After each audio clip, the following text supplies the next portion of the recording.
Benvolguts compatriotes, les meves primeres paraules després de sortir de Neumünster és per agrair-vos a tots un agraïment que mai podré pagar, la solidaritat i l'afecte, la vostra persistència que heu demostrat tots aquests dies.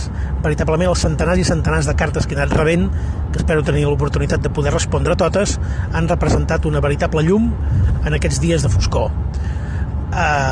Continuem més forts que mai, continuem més decidits que mai seguint la nostra via, la via catalana, la via no violenta, la via de demanar l'exercici de drets democràtics. I per això també el que vull dir en aquests moments és exigir a les autoritats espanyoles la immediata llibertat, l'immediat alliberament de tots els companys i companyes que encara són injustament a les presons espanyoles.